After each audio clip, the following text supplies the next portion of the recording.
Hi. Hi. The following may contain language which will be offensive to some people and inappropriate for children. What's Hi. happening? Did you just punch the Jay- screen? Jay's rusty. The following may contain language which will be offensive to some people and inappropriate for children. Still here? Then pour your favorite beverage and let's get this fucking show started.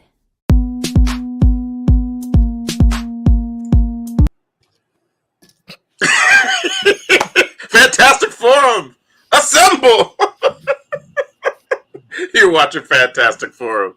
This is, in fact, the premier show for comic books and your live weekly conversation about entertainment and geek culture. We are the Fantastic Forum, coming to you live and direct from the Hall of F.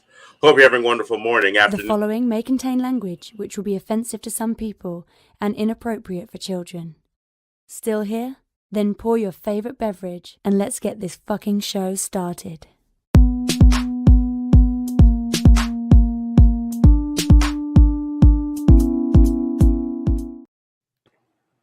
Fantastic Forum, assemble? You are watching Fantastic Forum, the premier show for comic books and your live weekly conversation about entertainment and geek culture. We are the Fantastic Forum, coming to you live and direct from the Hall of F. Hope you're having a wonderful morning, afternoon, evening, or night, as the case may be. Well, really? Depending on where you are in the world. And if you're not, you should stick with us. Well, we're going to try to help you take it up a notch. You have the usual suspects in the building. First, he is a riddle inside of an enigma, trapped in Chinese finger cuffs. You don't know this son of a bitch, but you love this son of a bitch anyway. He's our silent assassin, Jay. Hello. Next, he's our intrepid senior reporter. He's next in line for the cowl. He's our resident Dark Knight detective. It's Oz. All right, I'm in a cheap hotel with a bottle of whiskey, so this could get interesting. Indeed. Next, he's the backbone, the pillar, the strength of Fantastic Forum, our nigh invulnerable brawler and resident strongman, Moses Magnum. I missed you guys. We missed you too, Moses. And as for myself, my name is Lawrence Young. They call me Mary Young. Welcome to Fantastic Forum. We got a great show for you today. We are going to be talking to you all about Harley Quinn Season 3. So the HBO Max series, not just, but concluded its final, or its third season. We're going to talk about it. Also, we're going to talk about Deadman tells a spooky tale. And so we are going to be talking about that horror-themed offering from Deadman as well. And, of course, whatever else it is that you all want to talk about. And we'll tell you how it is you can get down with that in just a moment. We will take your comments directly out of chat and bring them to the show like this. Hecht is here. What's HBO Max? I thought that was a write-off. Yeah, indeed. We'll talk more about it. Anyway, before we do that, we want to make sure that we thank Mr. Scott Rubin. Because without him, the show would not have happened. So thanks, Scott. And we'll tell you how it is you can get down with Fantastic Forum right now. Want to get in on the action? Call Fantastic Forum on Skype and join the fun. Too shy to call in? That's okay. You can join the Discord chat room available at FantasticForum.live. Join the party. You know you want to. Thank you, intern. So, why don't you call us? You can call us. Go to FantasticForum.live. You can call right into the show. Just hit the call-in button. That happens. You can chat with us. Jay's what? Jay just powered up. Yeah, he BP boosted. Yeah. There it is. You can hit us from chat via Twitch or YouTube. Either way, just like you saw Hecht earlier mention HBO Max, and we're gonna address all that stuff. So this show's interactive. Hit us up, talk to us. We want to hear from you too. So yeah, with all that said, gentlemen, it's good to be here with you all. I missed you all last week. Are you gonna do a review of last week's show? He didn't watch it. Look, I can't do that in good faith because I did not watch it. Even though I heard that you two did a good job despite the technical difficulties. And y'all salvage. Nah, you heard wrong. Wow, Jay's like, I saw the show, trash. We were this close to 2 dicks on 2 dicks because Yeah. they didn't do a good job, Jay. Nah, they were like, it's like why so hard? they don't understand. They don't understand how amazing the Lower Decks comic is. I was very disappointed. Oh well, you should have been here. Of it. I mean, you can be disappointed. Are you surprised? Yeah. No, I mean, you would have loved to have had you. I'm just glad it's not an actual criticism of what we did. It's more a criticism, a review of our review. Of your opinions, yeah. Now I can. Joe's like, your opinion sucked. Yeah, that's fine. That's fine. I was like, I'm over here struggling over here. I really thought we were kind of hitting Jay's area by just randomly rambling on about nonsense for that's really why he's salty. He's like, hey man, stay out my lane. Hey, we did 158, Jay. We did a tight 2 because I knew you were listening. Or like, we're gonna talk about this Lower Decks comics. Have you seen Strange New Worlds? Oh man. So did you all not like that Lower Decks comic? You're gonna have to watch. Don't say anything. You're gonna have to watch. It's not as good. Like, spoilers, Larry, it's not as good as the show. And from me, it was more of a comedic timing. Like when maybe I read slow, the punchlines don't hit.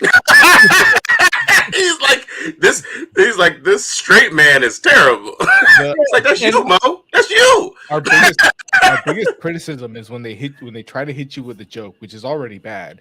They then take the time to explain the joke to you, right? Which makes it worse. And they don't tell you who's explaining. They don't tell you who's explaining. So you think maybe it's supposed to be a voiceover, or it's supposed to be the AI or whatever of the ship. But eventually you realize it's technically an asterisk without an asterisk anywhere. By the way, we just learned that Lawrence hasn't read it. I read it. Right. And I actually thought it was pretty good personally. You like the footnotes without the footnote notation? I didn't have a problem with that. No, I really didn't. Neither. Like, I knew right away what was going on. Lawrence likes words. Yeah, well, look, I do like words. You all know this about me. Like, what are y'all talking about? Well, look, honestly, I thought it was a. Oh, go ahead. Since both of you, we're gonna waste a little bit of time here. Since both of you read it and weren't here, why don't you give us your takes on it? I'm over here rehashing our review, thinking you didn't read it. No, I read it. Yeah, I read it. I wasn't sure if I was going to make it. Like, I thought I was going to make it, so I read it. Yeah. Go ahead, Jay. Why don't you tell them what you thought of the Lower Decks comic since we're here? Okay, the Lower Decks comic, I thought it was really interesting. Like, they're taking a concept which it's just, I feel it's interesting to see them revisit old situations, and you find out, like, well, yeah, Starfleet learns, like, now you can't create sentient life on the holodeck because it's happened before. Like, it's I thought that was interesting. I like Tindy's costume. That was cool. And yeah, the editor notes at the bottom, I thought they were really entertaining and funny. Like, I will say that I was very skeptical of the idea of them trying to like recreate what the show brings to the table in regards to both comedy and Star Trek in comic form. Because, it sounds to me like, you all felt like they weren't very successful at recreating that. But I know for me, I felt like it was actually much more successful than I thought it was going to be. I was like, wow. Like, I mean, obviously it's a completely different medium, but I was like, in my mind, I was like, I'm going to read this joint, but it's not going to be as good as the show because I felt like it was really hard to do both the comedy and the references in comic form. It just felt like it wouldn't translate to me, but I felt pleasantly surprised. And I don't know, that might have something to do with like maybe my imagination, like I'm filling in more blanks than maybe your average person might do. But for me, I thoroughly enjoyed it. And then on top of that, it had like the little glossary at the end where they gave you like the episodes to watch for all the references they made in the comic. And I was like, that's awesome. Because like, imagine being somebody that's like not like super like Fuck 'em. like up. Well, well, we know that that's your opinion on it, Moses. What I'm saying is, I'm me, recapping because you missed last week's show.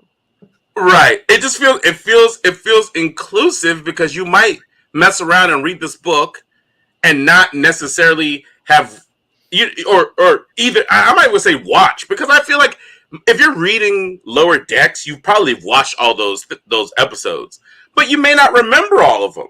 So, like, I'm not going to knock somebody for not remembering a reference from a Next Generation episode from the early 90s. You know what I'm saying? It's like, but if you're like, that feels vaguely familiar, when you go to the end of the book, they're like, you can literally go back and watch these episodes to get all these jokes or all these references if you want, because they're not all jokes. Some of them are just references. And it's like, that's cool, because you can literally watch those episodes, because a lot of those television shows are on streaming one place or another. You don't even need to watch those episodes because they explain it to you right after they mention it. No, but they don't really. They don't see. It's cool to see where it comes from.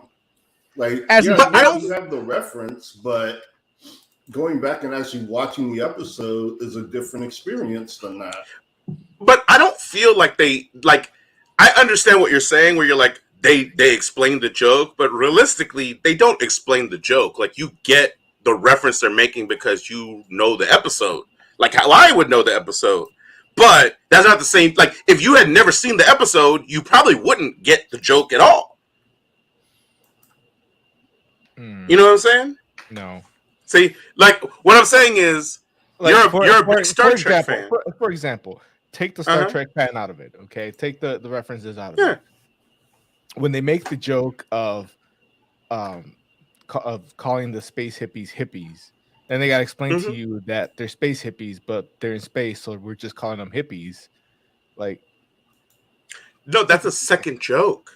It wasn't funny. It wasn't funny the first time. Don't boomerang it and hit me in the It's like saying,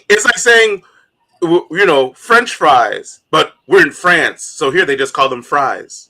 That's still not funny. They actually use that joke, like how Oz his example in an episode of Lower Decks fairly recently, where they go and they have the silicate life and the scientists are kind of trying to spy on the Federation together, and it's the whole thing. It's like, you keep calling it silicate life. For us, it's just life, because they're rock people, and it's like, we don't even know you're alive. And that's the same joke, and it's a funnier way to do it, and that works on screen in motion.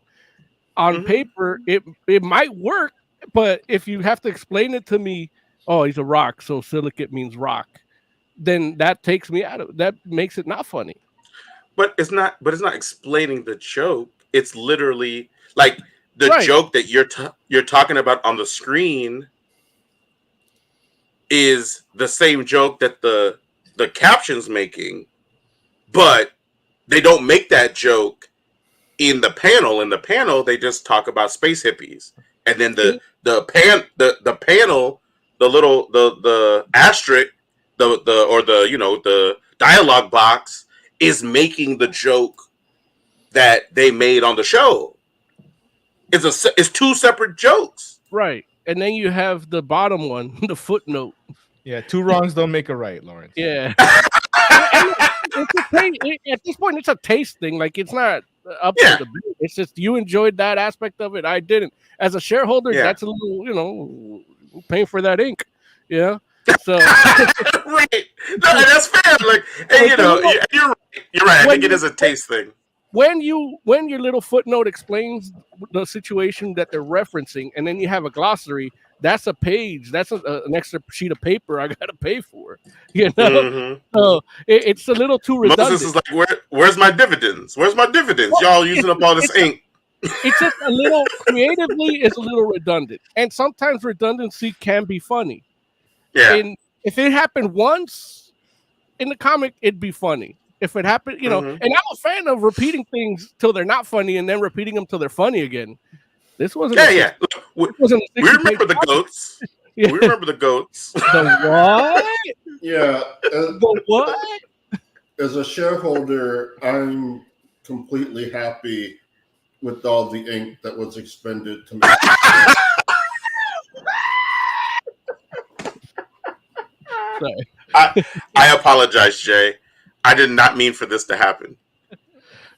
Yeah, no, Jay, and look, again, when we do the shareholders meeting, it might be something we can reference, and it is, I believe Oz and I still said that we would continue reading more of it, because it might be something that, an editorial might step in. It's like, we kind of did that first issue, maybe the second issue, maybe tone back a little bit, Well, I did like the main cast storyline, like that was interesting, and then I can see where they're going with the vampire storyline. That could also be like, as soon as you start getting away from the references, it does start to get interesting. And some of those references were fine, even if I hadn't watched that particular episode of the next. Oh, right, you're still on your Star Trek journey, Mo. I forgot. Right, and technically, I still look. I hate people saying journey. Yeah, I'm a weight loss journey on this journey. The only journey I'm at is a slow walk towards death. All right, we can either hit fast forward or hit pause. That's it. So don't give me no journey about no this journey, that journey. But I have watched that episode, the Moriarty one. So for me, it's classic. I happened to catch it, but I even if I hadn't, like, it's not one that I think about, and it's like, oh yeah, like I think it works, like the way the dialogue, the way it's written, and that's if anything, that's one of the saving graces of this book, is that the way the dialogue with that main cast and the references goes, it's something, and that's what the show does really well. So sometimes I watch it with my sister-in-law Liz, and she's like, "Oh, that's from that episode," because she's seen more than I have.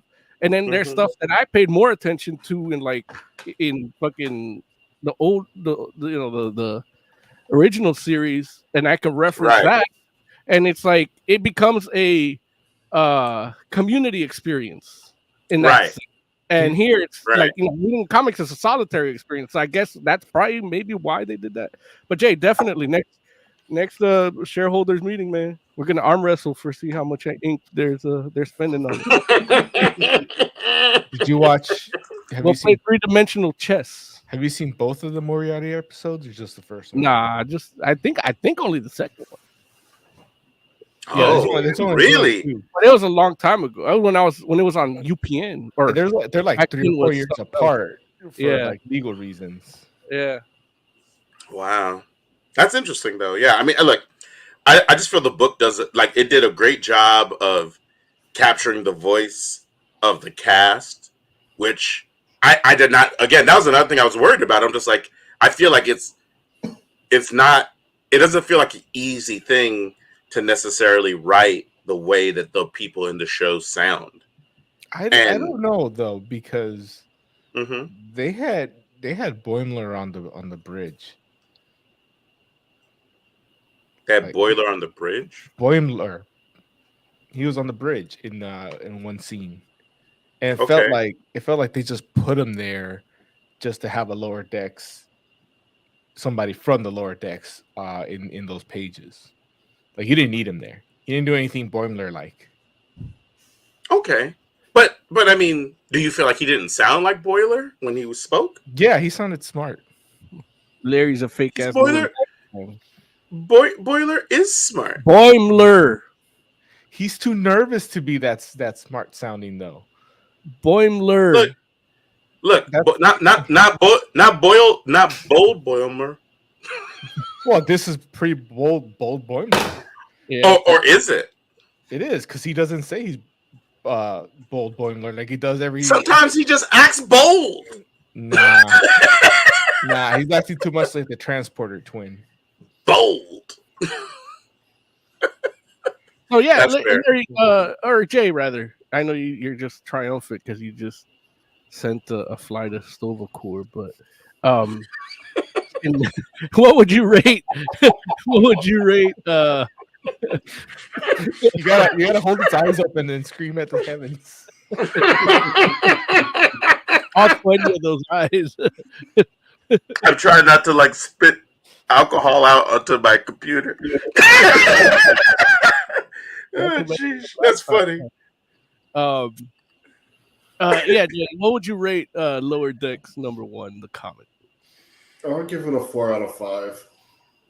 So that's 4 goat screams out of 5.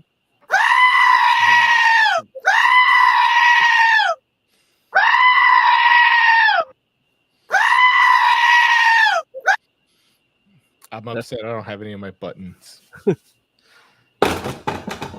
Oh. You see how disturbed you've made us all? We're breaking stuff now. I didn't realize Jay had a problem with the goats. All right, we talked more about Lower Decks today than we did last week. So it's a weird thing. Like I have gnats. Yeah. And you just said goats. But we actually did have a running thing at work where we were calling the gnats goats because someone wrote gnats on the whiteboard, but they did it sloppily. And so it actually did kind of look like they wrote goats. So for like a month, we would call them the gnats goats. Jeez, so how bad weird. does that writing have to be to get that? The what? Their end looks like a O. That's how bad. Just they connected the bottom of the N or for some reason. I don't know. It's just be weird. careful there's no ER afterwards because you've been in trouble. That's a psychological joke, Lawrence. You need to really think about that. Well, not you because you're black, but like our audience.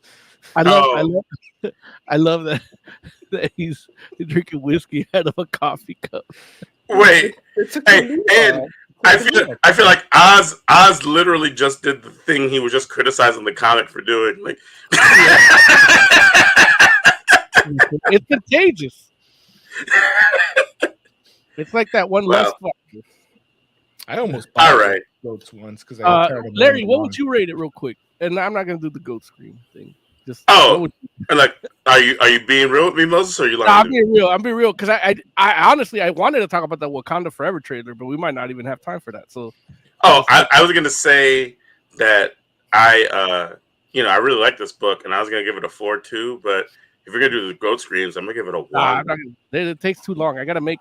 Oh, okay, 4. Okay, so both of you. There you go. So both of you gave it 4 out of 5, and this is why we didn't have you on last week's show. Apparently, they messed. Yeah, never mind. I'm sorry. That whole side of the screen is just wrong. Yeah.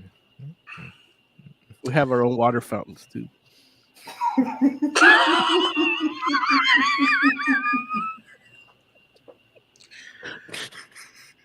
So should we move on to anything else?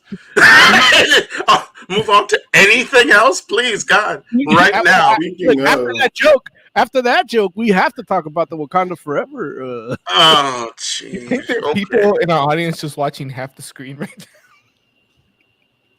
now? Also, real quick, speaking of water fountains, I want to wish all the Speaking of water fountains.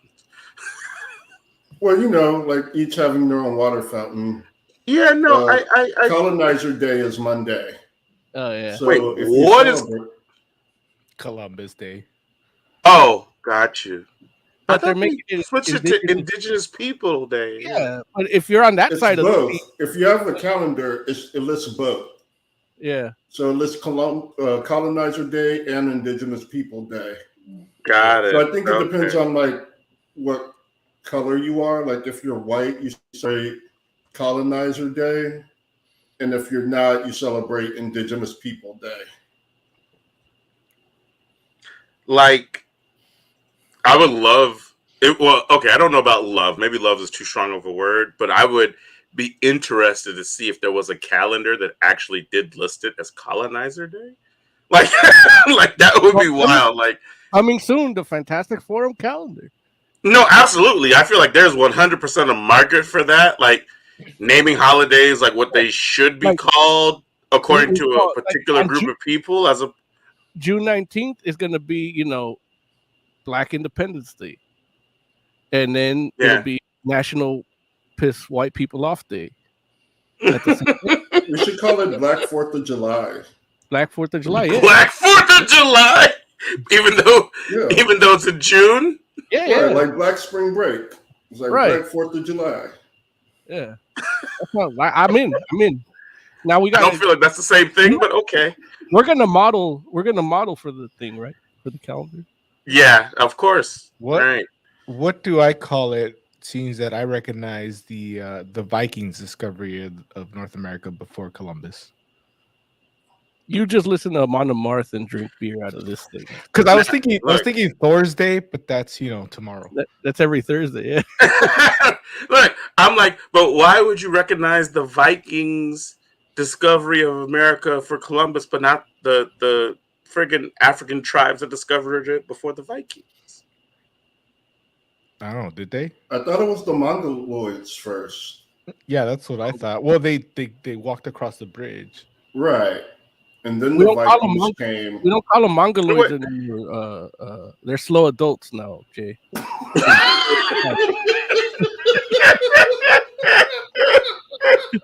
Jesus, man. That's why it took them so long. Oh, yeah, they walked instead of taking shit. Oh, man. I missed you guys.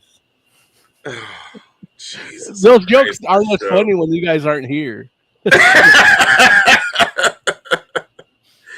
Target is asking if we've seen the poster for the Super Mario Brothers animated movie.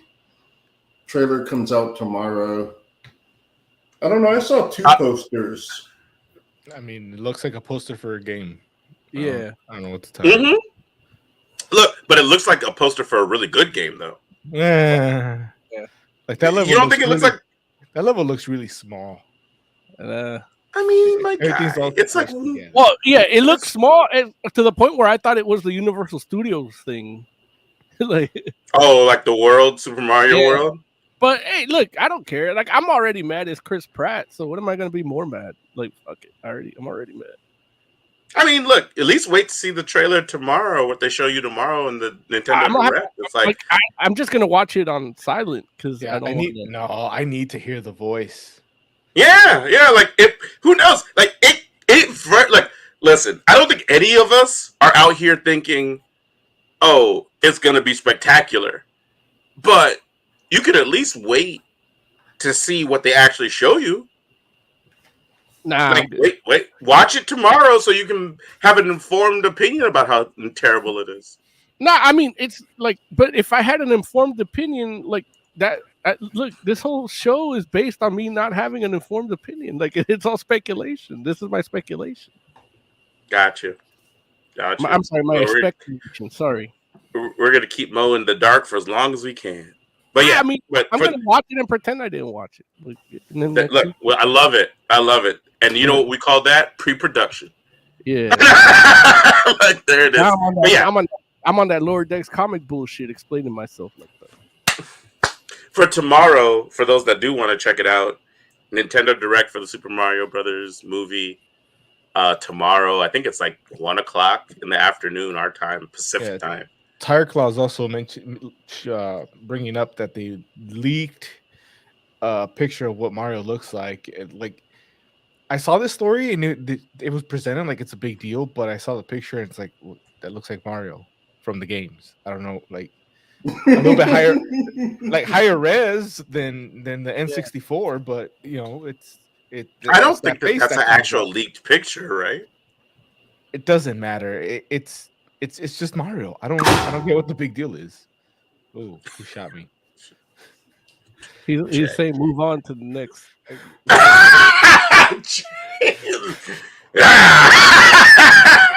Damn, Jay. Like, whatever you say, Jay. You're right. Next topic. I can't be having these sudden noises in this motel.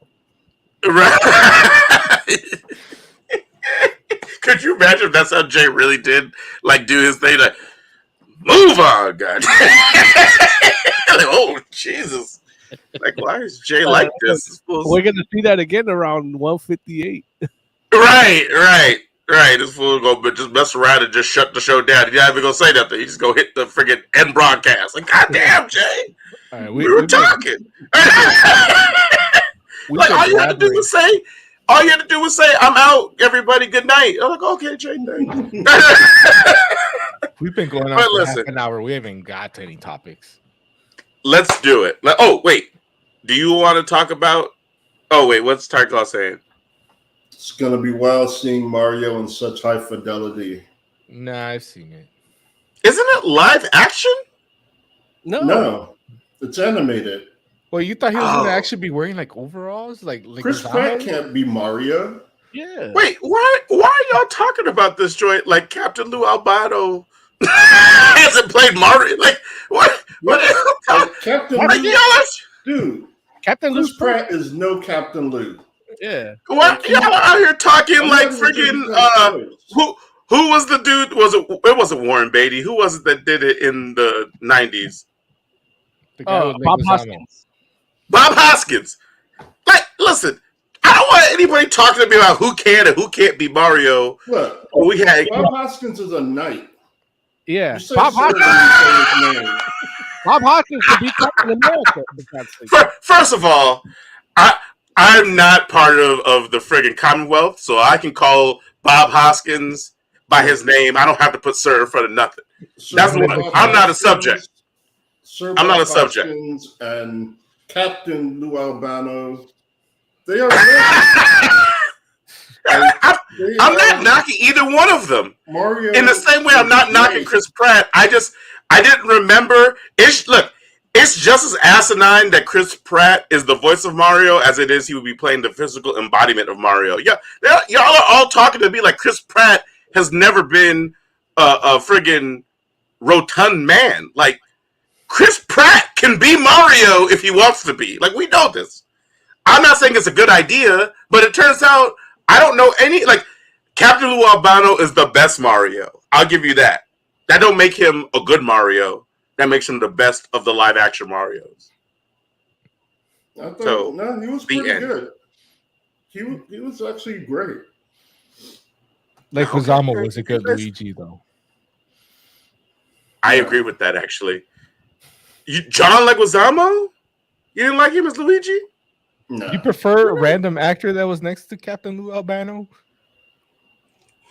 He was better than Leguizamo. I don't think that's true at all. He just. You're like a Leguizamo stan, and that's fine. I mean, listen, are we gonna mess around and he was amazing in whichever John Romero film he was in. He was amazing in M. Night Shyamalan film. He's great. We're gonna say John Leguizamo can pull off Violator, but not Luigi. Is that what we're gonna do? Yes. Oh, amazing Violator. But Luigi, not a good Luigi. Oh, you crazy. And Luigi are two different skill sets you need to play one or the other. You know what? Hold on. Corrections and retractions. I think I need to take that back because I just remembered Leguizamo didn't have a mustache. No. Oh, does he have He didn't no have a mustache? mustache. He didn't have a mustache. I just looked at the pictures. He doesn't. He was like a Damn. super young, like a little brother. Like it was. Listen, he was not. Yeah, I gotta take no, it back. no mustache. No mustache is a sin. I apologize. I apologize. I retract my statement too. I as well. Danny Wells stands as Listen. the best live action Luigi. Listen. This fool was so good at playing Luigi, I thought he had a mustache. but now that Oz has His upper lip revealed that there was his upper lip acted better than most people. but now that Oz has revealed that there's actually no mustache there, then I'll give you that, Jay. I apologize. Yeah, you're right. You're right. Like the mustache is key, but I feel like he acted like Luigi. No, well, I can't deny that because Luigi doesn't have a set in stone personality. It's true. If you played Luigi's Mansion, and that's sad. No, Luigi scared the entire time. That's it. That's one emotion. You're right, but it depends on the game. And that's why he wears green, because he overcomes his fear to do what he has to do in that game. And Mario is missing. He's not scared. In Super Mario 2, he's not scared, and he's a good jumper. Like he is a good jumper. It's he's the more Luigi, and I've heard someone say this, so this isn't 100% for me, but Mario's the everyman. You're the one you're supposed to identify with, so his personality is bland as fuck. And Luigi gets to be like pretty much whatever they need at the moment. That's true. That's true. I believe that was Yahtzee Croshaw that said that. That feels good. Look, they should pin down a Luigi personality. Even though I feel like, if nothing else, we're like Luigi supportive. Like Luigi, like that guy's a good guy. Like, if you ask me who's the better of the two from a friggin' personality perspective, like as an individual, I would put my money on Luigi over Mario any day of the week. Just because I'm like, Mario goes off and does all types of rash stuff. But Luigi, I feel like Luigi's there to help people. Dude, I saw the one meme where, like how Mario could throw the penguin off the cliff, right? And Mario 64. Someone replaced Mario with Homelander when he's making that chick jump off the building. Mm-hmm. It's pretty funny. I can see it. Yeah, I can see that. All right. We should talk about some of the stuff on our agenda for real, right? Wakanda Forever trailer. We can talk. Like, have you all seen Wakanda Forever trailer? The last, or is it the final trailer? Which one of you guys? I'm assuming it's Mo. Guessed that it was Shuri based on that ass. Me. Okay. Well, I guess it was a female, but yeah. I guess it was Shuri based on the Lego set. I mean, when the first trailer came out, though, was the Lego set out yet? No.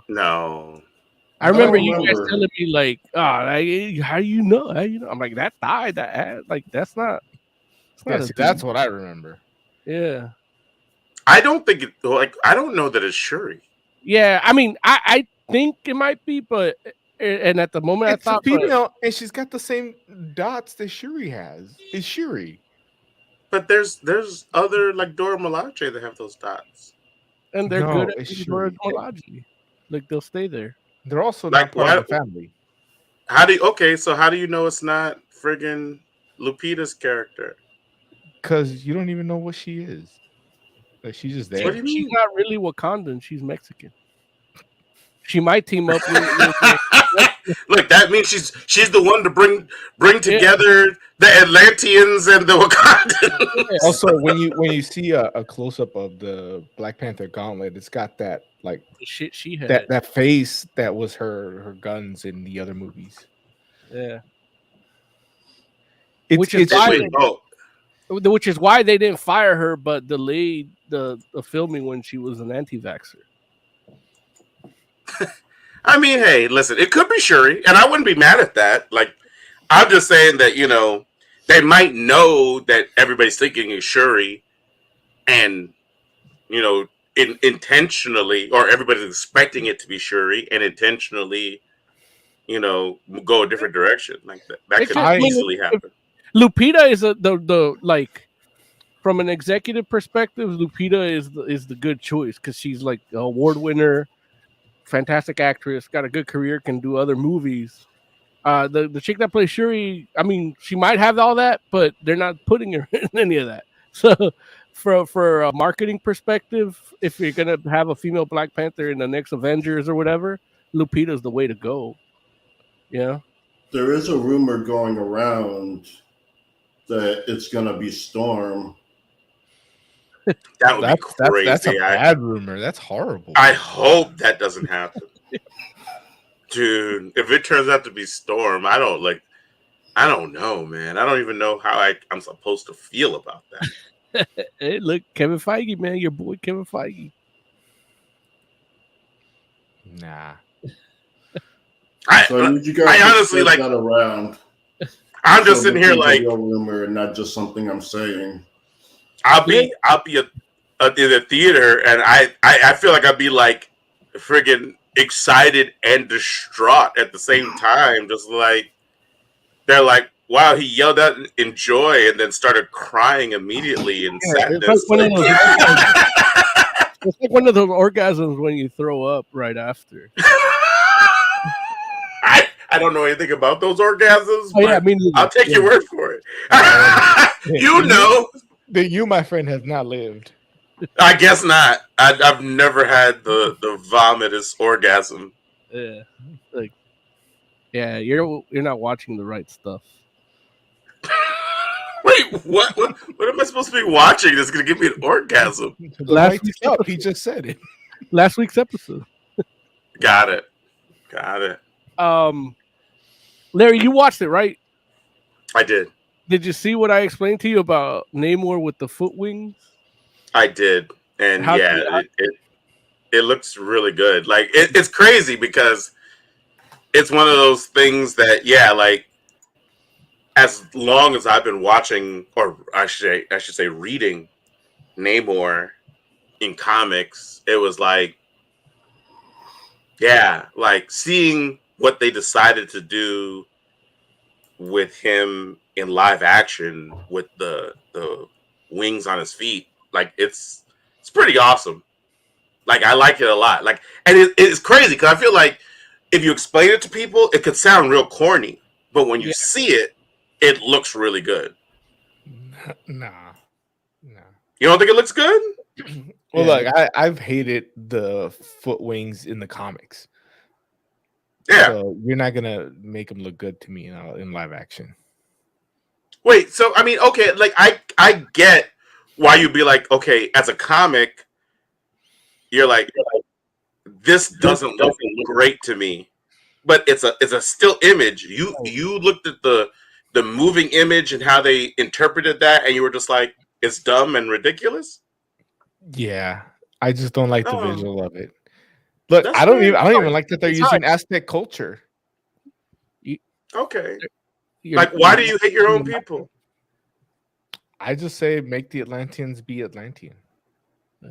But that's the thing. Aztec culture, well, Mayan culture primarily, because they're the ones at the coast and travel east or west rather. There is a precedent that says that they might be from the Atlanteans. Yeah, maybe, but I mean, Atlantean's Atlantean. Don't get me wrong. Go ahead. But that's the thing. It's like, who's to say Atlantean isn't what inspired the Mayan culture? If it or even vice exists. versa, you mean? What do you mean, Larry? That Mayans Oh, like inspired the Atlantis? Atlantean culture?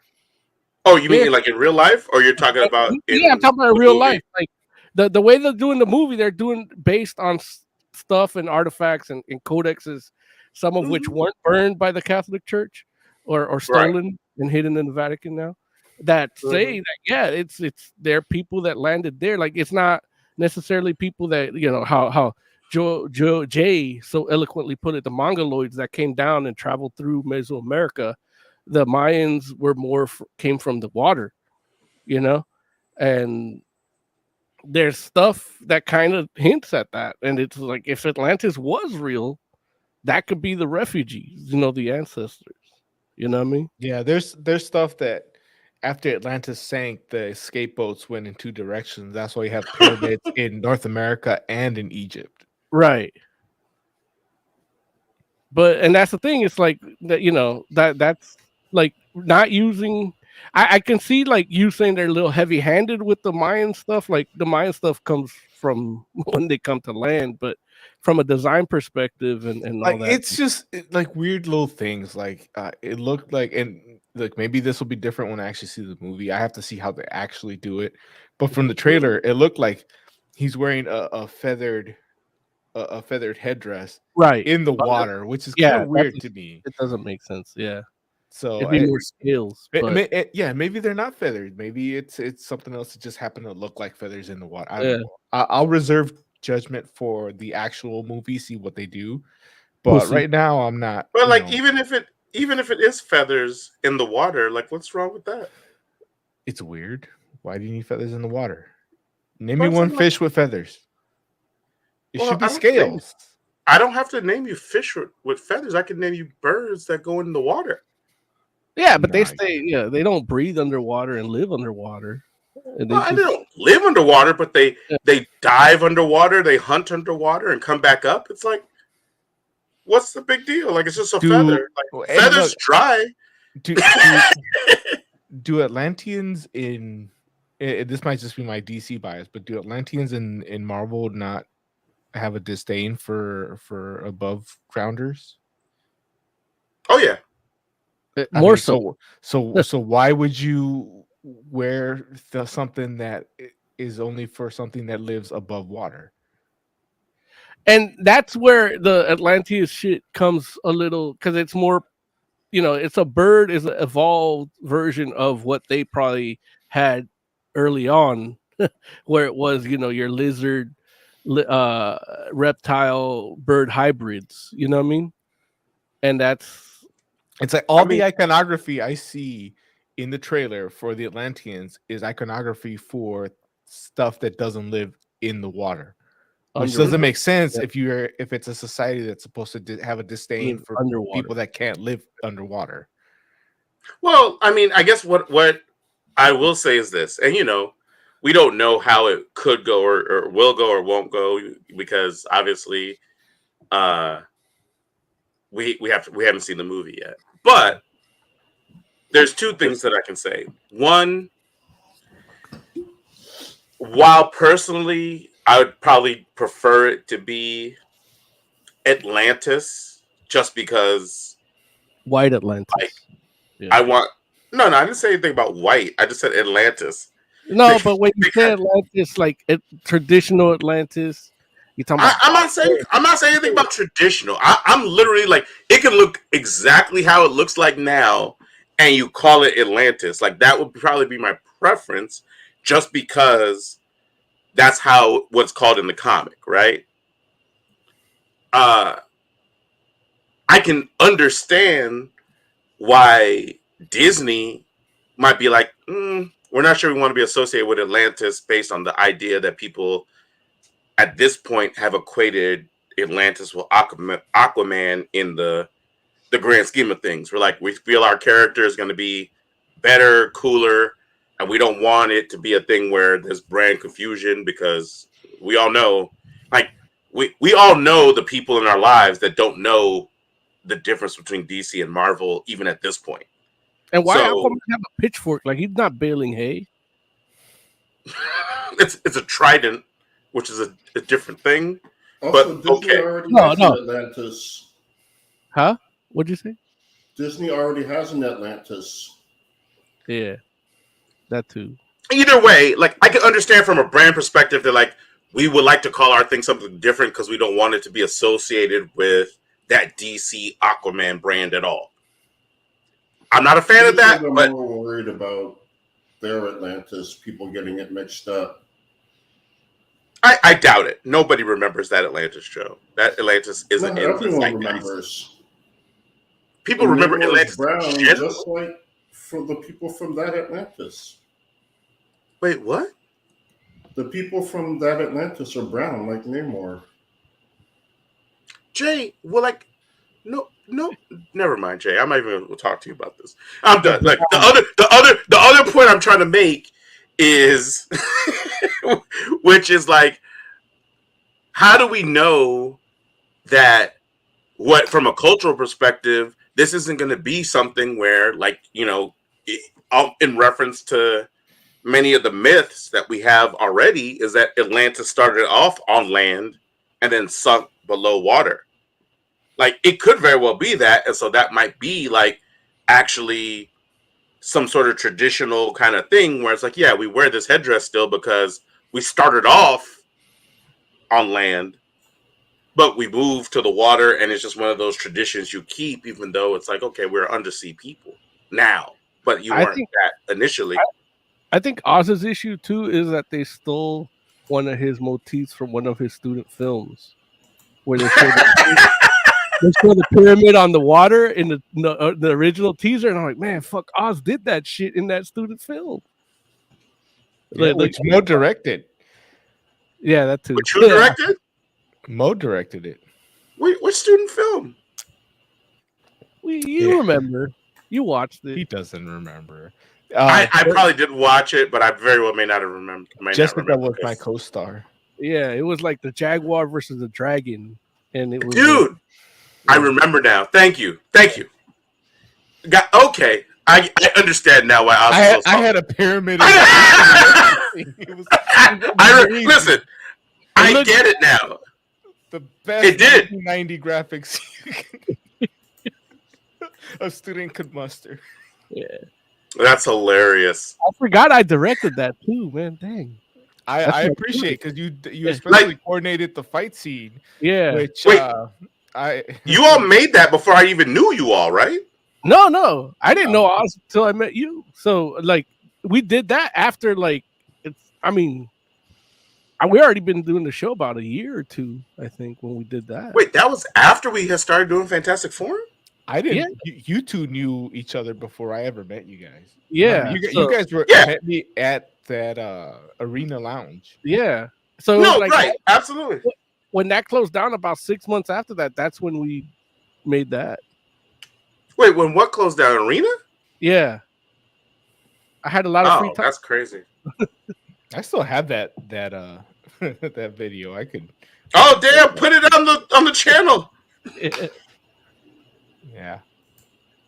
Look, I feel like people will be just as excited about it as Jay is right now for it. So many good memories shooting that. Oh my god. Yeah, it was the best. Look, Jay is encapsulating the people's excitement for it right now. It was before the Me Too movement. There was no intimacy coaches there. You are crazy for that comment. That's hilarious. I rescind my statement. Don't put it up on Fantastic Four. No, there was honestly when we when Mo choreographed the fight scene, there was a moment where I had to like I turned to the actress and said, "You sure about this? Like you really like we can chase it? No, it's cool. Okay, spread them." Such a good day. I blame Jay. No alcohol involved that day either. No, that was when we were sober. We were trying to be thin. We were so talented when we were sober. Let's go ahead and start talking about let's talk about Harley Quinn season 3. Who wants to start us off? Who wants to talk? Who wants to give us an overview of We what gotta play Harley? the bumper. We gotta play the bumper, Oh, man. The TV. yeah, play All the right, bumper. We gotta play the bumper. Thank you, Jay. Also, No, it's more about gel coat. When the fourth round was... Don't you call in?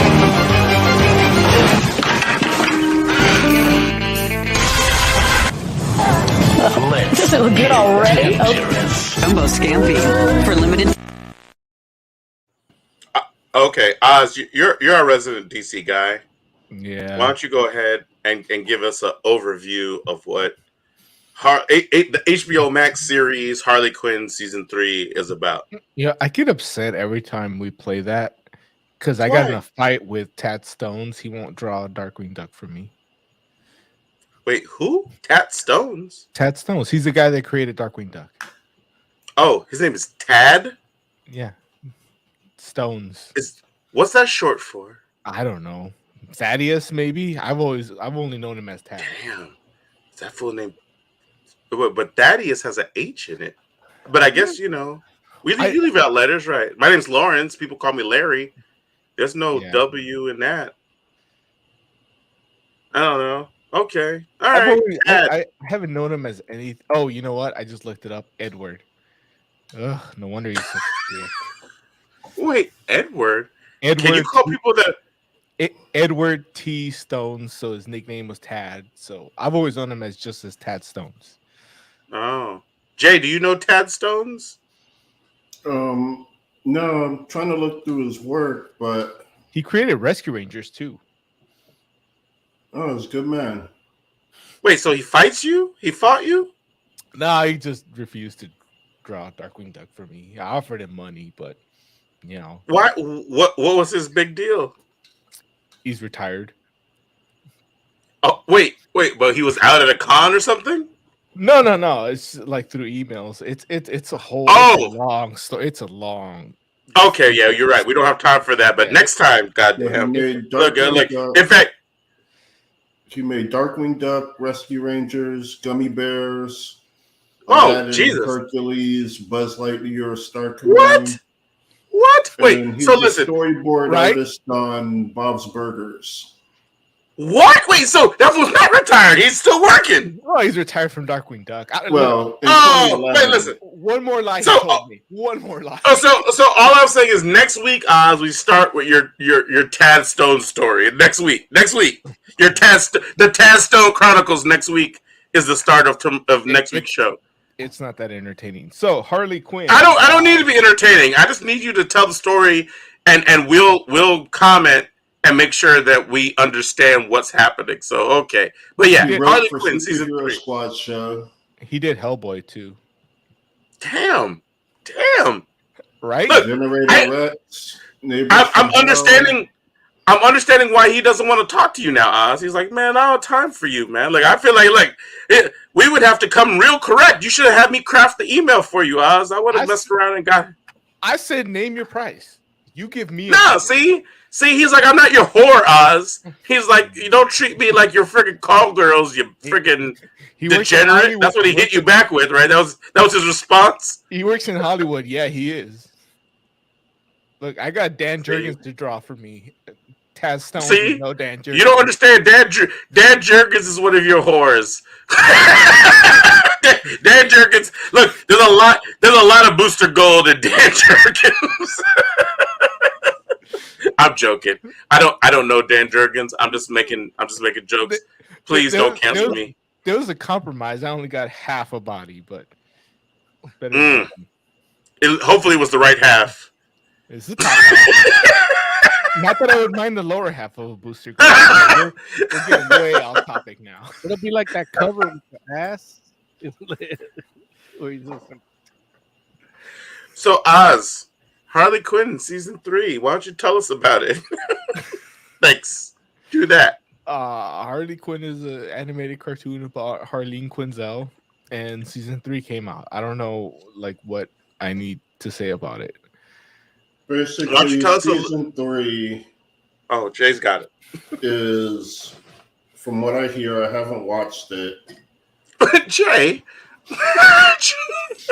Wait, have you seen any of the other seasons? Yeah, I saw season 1 and 2. I'm just waiting for 3 to come out on Amazon. And break. Got it. But So it's basically what? her dealing with not being a villain anymore, but That's a not good really part. wanting to be a hero either. And she's kind of just navigating, if she isn't a villain, then what is she? Which I guess has been the theme of season 3. That's a big part of it. I would agree. Mo, what would you say, or how would you summarize what season 3 of Harley Quinn is about? I think they think part of it is what you said, but it's also showing you a little darker side of Batman and a little more desperate side of Jim Gordon. And then kind of fleshing out a little bit of her team, which is like, Clayface and King Shark and all that. They all had their little stories and added to what, what their personalities and their journeys, as people like to call. Yeah, I saw it a little bit differently. Like How so? I saw it more as like a Poison Ivy's journey That's because Yeah, her but character goes she through like counts as part of the huge, Yeah. like huge arc. Harley Quinn is just kind of the same throughout the whole thing. And yeah, it is I her. wouldn't go that far. It is her trying to not be a villain, but everything she does is kind of a response to what Poison Ivy is doing and kind of like trying to help Poison Ivy navigate through what she needs to do. I don't like the Bruce Wayne stuff, but I say I don't like it because it made him seem like kind of like they pussified Bruce Wayne, but it was funny. It was entertaining. Like I'm not gonna say I didn't laugh. Did they really pussify Bruce Wayne? Like he was a little needy.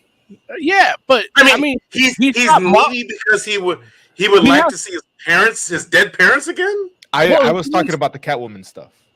Right. But hey, we all know that shit comes from mommy issues. And he's got both mommy issues and daddy issues. You know what? The whole parent stuff, like, I get it. Like, okay, it's an exaggeration of the characters. Right. But it affects their entire life. It affects their entire life. This motherfucker literally puts on a bat costume because of what happened to his parents. So when he falls in love with a girl, he might not get a little clingy. But here's the thing, though, and this is the part that, for me, I was like, oh, wow, that's kind of interesting in regards to the take. It's like, I don't feel like there's a huge amount of difference between how the character feels, like how Bruce Wayne feels about Catwoman in the comics and in this show. Like, the feeling is the same.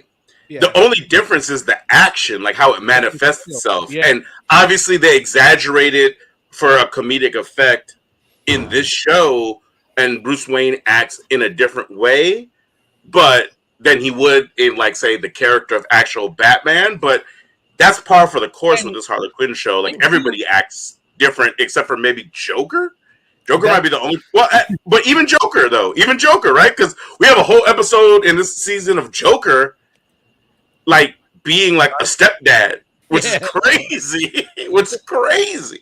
And his motivations, like, he still has the Joker motivations, but it's also tied in with, okay, now I have a little more responsibility. Right. He doesn't have the Joker motivations. He has the Joker actions. Yeah. Like, he acts like Joker acts, but his motivations are different.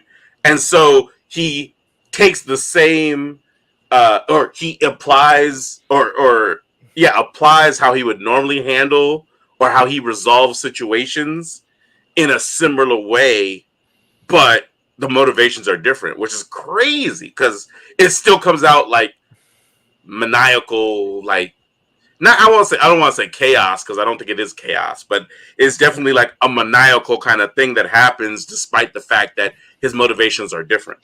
As much as I love Two Dicks, that Joker episode was probably the worst episode of the season for me.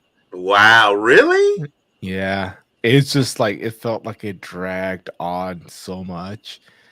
Really? Wow. Yeah, I like what they were doing with the character, but a whole episode, I don't know if I could like him like randomly showing up in different episodes and getting a little bit more of his story. Yeah, was good, but yeah, and I'll give you that. A whole episode just seemed like way too much. I will tell you that I was shocked by it as well. Like that the whole because I was like, is this going to be the whole episode? And I don't feel the same way that you feel in the sense that I don't know that it resolved itself. Like when I got to the end of the episode, I didn't feel like it was like a bad thing, but I was shocked by the idea that it was like we're going to spend basically a whole episode with just Joker. No, I don't even think the resolution was bad. It's just it's a whole Joker episode. I don't think I need that. No, and I agree with you. Like it could have been interspersed, and it didn't even have to be interspersed with like Harley and Ivy necessarily. Because I kind of like what they did at the end with like the little stinger at the end, but it could have been interspersed with like characters that weren't Jim Gordon and Two-Face.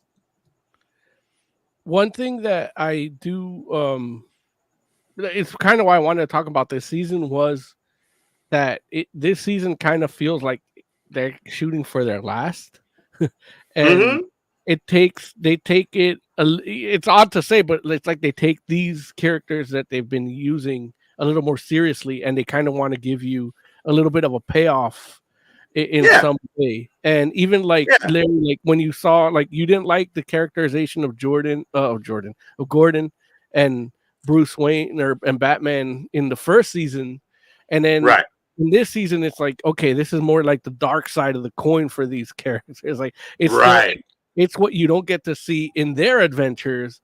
It's what you see like from Harley Quinn. And then like that episode where she goes into his mind is it's why I put that thumbnail of me lighting up the joint, because I remember watching high as fuck, and it's like, man, I didn't come here for this, but I'm glad I'm here, because it was fucking amazing with the Joe Chill being like, and then he pulls it out and it's Bruce Wayne. Like, you don't see that in good Batman comics. Like, I always reference like one of the greatest comics of Batman ever is Batman Ego, and it's where Bruce Wayne and Batman are fighting in his head, and this takes that to a whole other level, and it's more. And it kind of does that with almost a lot of these characters, like that you do, basically they're all finding themselves in this weird Gotham. I agree 100%, and it's crazy because like even like this entire season has like a running commentary on the idea of like, why do we keep seeing Batman's parents get killed so many times? Which is crazy, because it's like it's a commentary inside of like the world of the actual of the actual show, where they're like, why does it keep getting brought up? But then it's also, of course, a meta commentary on the idea of like, we see Batman franchises get rebooted time and time again, and we keep seeing this scene of this kid getting his parents taken away from him, and it's like, dude, enough already. You know what I'm saying? Where it's like, and it's pretty brilliant, because it's like it is definitely commentary on a lot of different levels. And don't get me wrong, I don't want to add more weight to it than it deserves, or not. I won't say than it deserves. I don't want to add more weight to it than, or seem like I'm adding more weight to it than is intended. That's what I mean to say. Because I don't think they're trying to say, oh, don't ever show Batman's origin ever again anytime the character gets rebooted. But I think what it does do a commentary on is the fact that it's like, for whatever reason, people like to show this aspect of this character's origin, and they do it in a way and at like so often that it's like, dude, everybody knows, like, Batman is so popular, we all know this. So why are we showing it at this point? So you have that commentary, and then on top of that, you have the same commentary inside the show where it's like, why does this keep getting brought up? You know, it's like it's like, and even Batman, where he's like, hey, you know, it's one thing. Like Batman literally says during the course of the thing, like it's one thing if Bruce Wayne is talking about it because that's his own trauma. But why are other people bringing this up? You know. And when you see that, like even how that episode with handling of Bruce Wayne's psyche, her where she's like, okay, this is where I'm equipped for this. Like it's a Batman Right. Harley Quinn team up that is Right. really in his head, and when she comes Yeah. out like that, and then it's like, well, she kind of has to take that for Ivy too. Like she's been a partner Yeah. to Ivy, but she hasn't been a therapist to Ivy. You know, Right. and to me, that's I'll add all the weight, Larry. I'm a deadlifter. I'll add all the weight. This shit, like it was brilliant. Like, and the only down part was the last episode. Like I felt the animation like took a downturn. Yeah. Like, this is when I get Discovery took over and cut the budget or something. Because I don't know if it was maybe my connection or anything, but I was hoping to see if you guys saw it or. But it was like it took me out, and it was like the epilogue of like the stuff that it built up to. Because the first part of the season wasn't all of that at that much; it was building up to it, and then that middle part of the season really took it to that level where I'm like, "Fuck, this is amazing." And then Right. that last episode looked like shit for like 15 minutes. There are definitely parts of that final episode where the animation takes a dip. I agree with you on that. What do you think, Oz? About what? But the Well, animation taking a dip. The animation and just what we've said so far in general. I could see the animation, taking a little bit of a dip towards the end. The story overall, look, the story overall, I liked. I liked the character development of more than one character, because we had like King Shark had some characters. Like there was an episode with his brother. Yeah, that was completely like that was totally interesting. Yeah. Clayface gets on my nerves, but his character does some things like him being upset that nobody realizes that it was him in that part. Right. Like was you know. So yeah, I look overall. I like season 3. I have my criticism of season 3 is the same criticism I have of season 1 and 2. The first episode is always crap to me because they're always hyper violent. Like they try to really like they overdo everything in the first episode. In the first episode, though, that's it. Once you get to episode 2 and 3 and whatever, then you really start getting into that story. And like for example, in season 3, I mean, the first episode is them going Harley Quinn and Poison Ivy just going from like vacation spot to vacation spot, murdering people. Eventually they steal the invisible plane, you know. And it's funny. It's a funny concept, but the way they do it is just, to me, it's a little too much. But that's always just the first episode. Once you get past that, the stories, the stories and the character arcs for this cartoon have always been interesting to me. And I think they even have a section where they have the Kaylee Cuoco Harley Quinn that this is fighting with, I think, I wish Joe would have watched it, because I think it's Tara Strong doing the other one in her mind when they're doing she's seeing her path, and I think it's the Tara Strong doing that Harley Quinn and Kaylee Cuoco when they fight each other in a weird psychological way. Is that Tara Strong in that episode?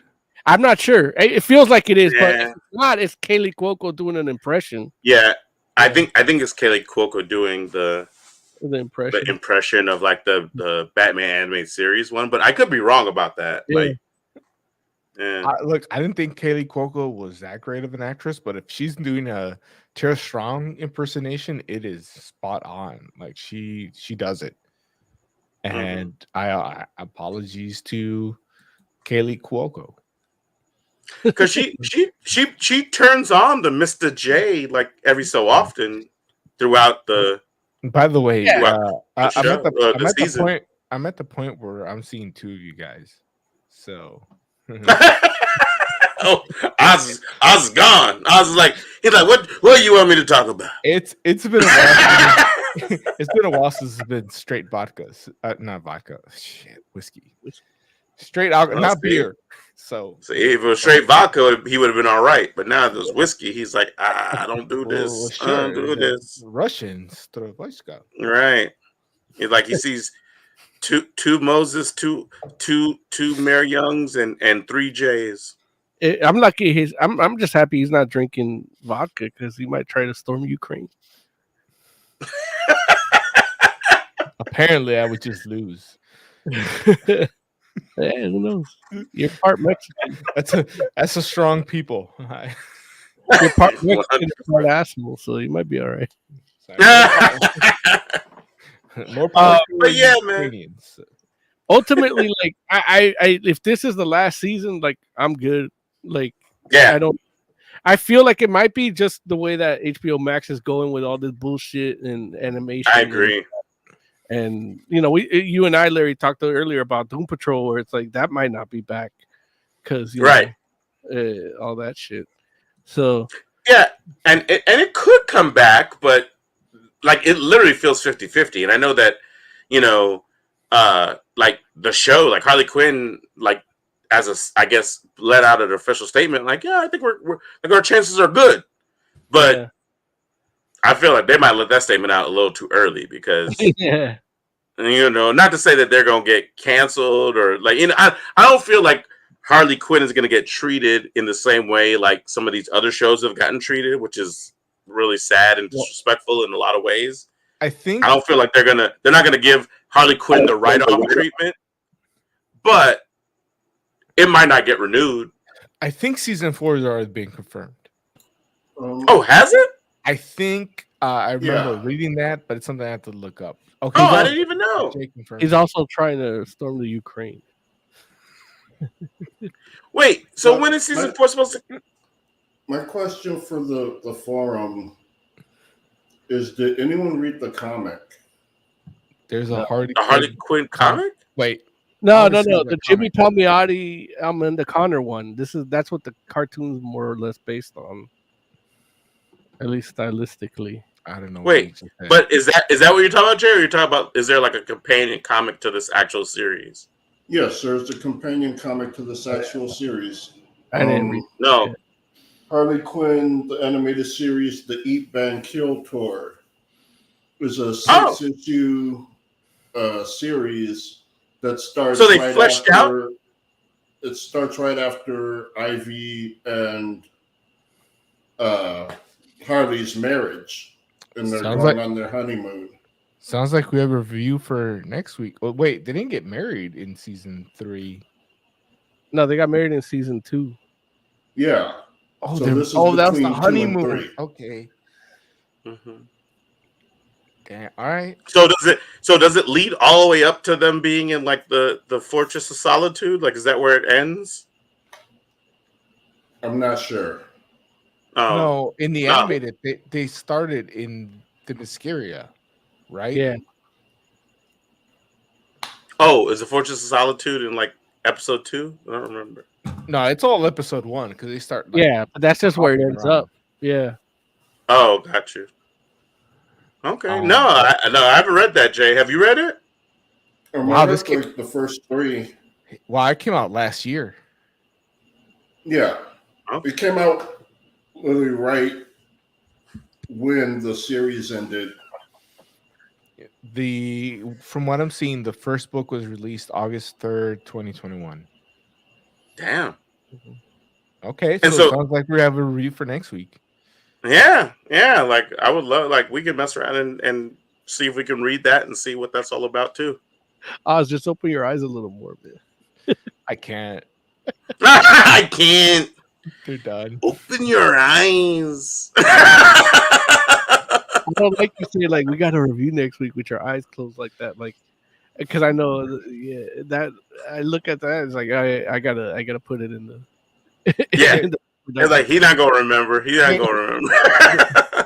There's 2 of you. When I adjust my eyes to make one, it's blurry. So take your pick. Do you want me to see clearly 2 or blurry 1?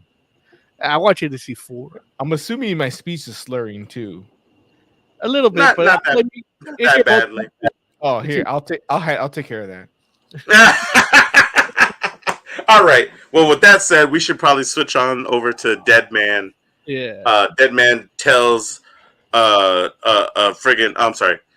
tells a spooky tale. Which is weird because usually dead men tell no tales. Oh, but I guess do you all want to do like actual We can do an actual review, like the or not reviews, but like actual like ratings for Harley Quinn? Yeah, I mean it's 5 out of 5 for me. Like the shit's great, and if it doesn't, 5, watch it. Yeah. Whatever. Okay. Yeah. Jay, you want to? Well, I'm gonna give it a 5 out of 5 too, because like there's a lot of funny stuff too. That's the other part that I haven't mentioned yet. But like don't get me wrong. Like at this point in the series, for me, I've definitely gotten over the idea of like how they decide to depict the characters and just kind of be like, oh, okay, this is obviously like its own thing.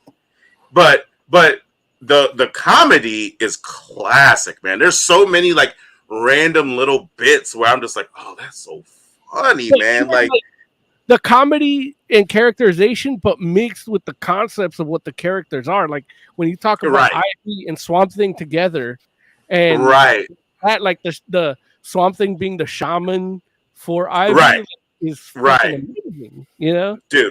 It's awesome. But like then even freaking out of Nora Freeze, right? And it's hilarious too. And Nora Freeze is wild, boy. She wild. She wild. But then you got like friggin' Sanaa Lathan as Catwoman. Yeah. And just like that whole like, and Catwoman's not in this season a lot. Like she's not like in comparison to a lot of the other characters, I feel like she's not in it as much. But when she shows up, she's a factor, and that's pretty awesome. And you know, and it's just like, look, they even did like a random revamp of friggin' Music Meister that was like like just on some other stuff. I was like, dang, this is crazy, man. They got like friggin' The Court of Owls? Yeah, the Court of Owls. Yeah, like there's a lot. Like, you know, I feel like if you're like a fan of DC and you know who these characters are, like it takes you for a ride. So, you know, yeah, I'm gonna give it 5 out of 5 too. Jay, why don't you review the review? How do you feel about our review of season 3 of Harley Quinn? No goats. I got enough goats. But the review is actually pretty good. Like, in depth without being spoilery. And I enjoy that I appreciate that since I haven't seen it yet. I did it for you, man. So I would give it a 4 out of 5. All right. See, look, I feel like Oz being drunk didn't get us the 5. I haven't had this much whiskey in a while. Like, I just love that he wasn't like, I'm not drunk. No, I can't deny it. Like you can see he's adult enough to admit it. That's the first. There it is. That's but the first. There it is. Childish enough to not stop drinking. Amen, brother. Go for it. Okay, let's do a comic review. Woo! Comic book review. Comic book like review. Well, not like that, but like.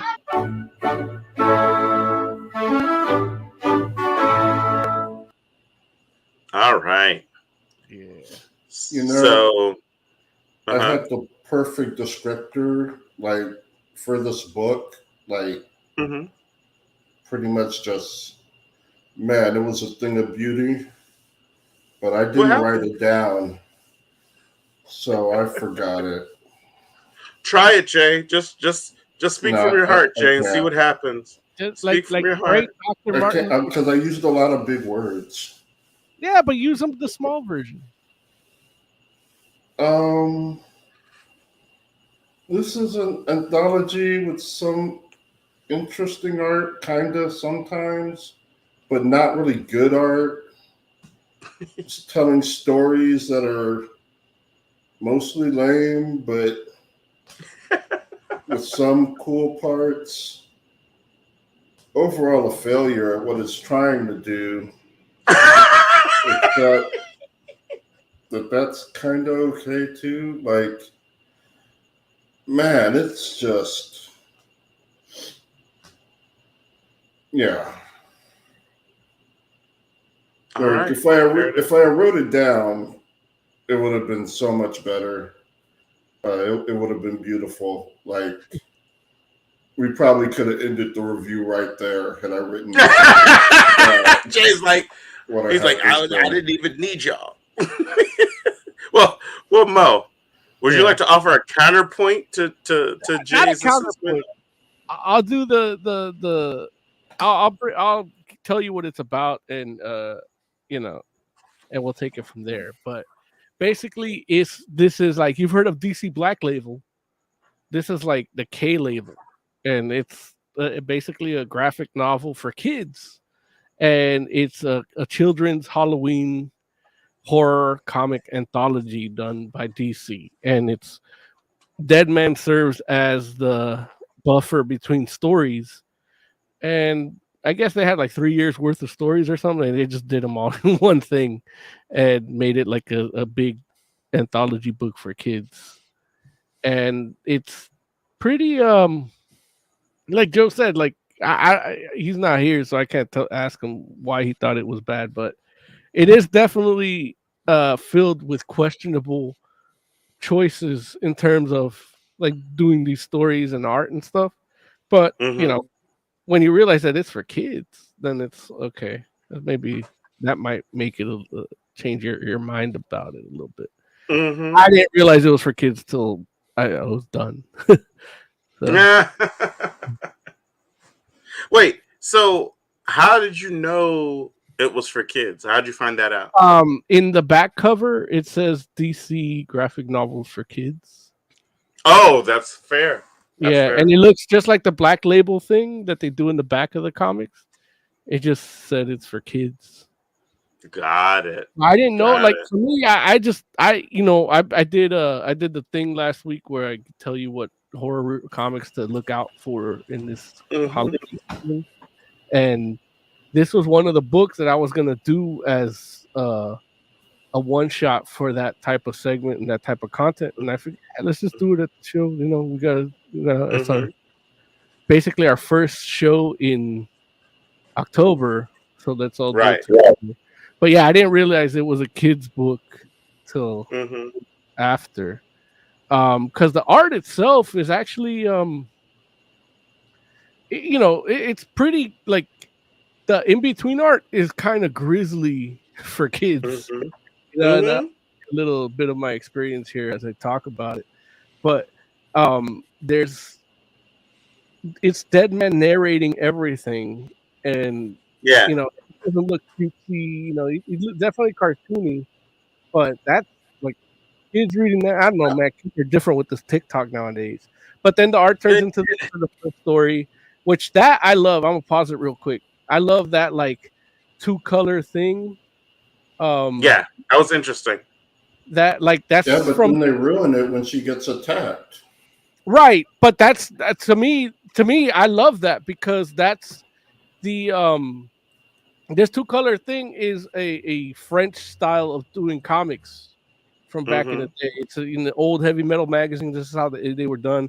I actually follow a guy on Instagram that does this type of art on old novels. Like, he finds old novels at thrift stores and then draws what he reads on the blank page in between chapters in this style. And oh wow, that sounds awesome. Yeah, and then the contrast for it. Let's see if I can fast forward to it. Like right here in this page is like, oh shit, hold on. Next page. There you go. Like right here, you see like the story builds up to that, and then it's in color once she's attacked, and then you see as we play it, you'll see the mixture of the two, right? And here and so forth. That's the whole story, and then that's the end. She doesn't even keep the same hairstyle. Again, look, yeah. I'm not saying this is wrong. I like the style done the way it's styled. If I wasn't reading the book and I was just looking at the pictures, I like it. Aesthetically, it's pleasing. The hairstyle itself, I mean, yeah, you caught that, I guess, but it's at that point, it's almost like you mean right here, her hairstyle's different. Nah, I mean when she's getting attacked. Let's see here, right here. Next panel or next page. Well, yeah, it's not just a colorization of that art; it's a style of comic art altogether. Like you have the '60s French horror comic motif going into the '70s horror comic motif. So, like right here in this, you actually see both in this middle part, and then she turns into the typical horror movie vixen when she's had the color. And it's a stylistic choice. I mean, if you like the way that Jay says it, it's like a mistake, and to me, it's not. It's a stylistic choice. No, I didn't say it was a mistake. It's definitely a stylistic choice. I just think it's the wrong choice. Yeah. And the stories themselves aren't that great because they are for kids. So this one's just like hands attacking her out of like mirrors. Yeah. And, this story was dumb. Yeah. And that's it's ruined by the final page. Because in the final page you see the owner of the house and she doesn't have hands.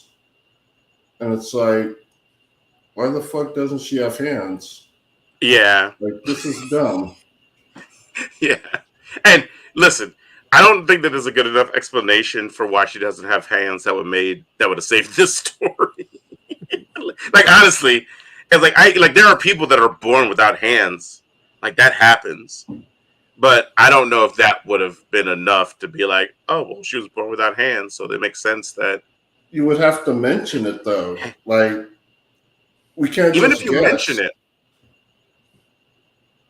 Even if you mention it, like, I don't feel like her being born without hands is enough of an explanation for why hands would be attacking people that stay in the house. It does. Like, if you don't, the way horror goes, you don't have hands. If you don't have hands and you're watching people with hands and you're like getting pissed off and jealous, and that's when you start making deals with things in order to get hands.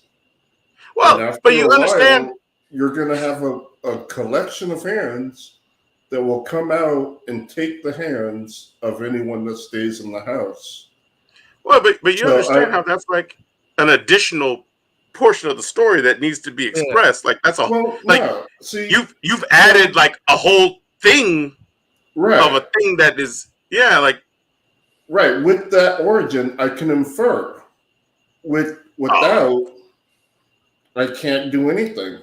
Like, without that, I can't do anything. I can't do shit.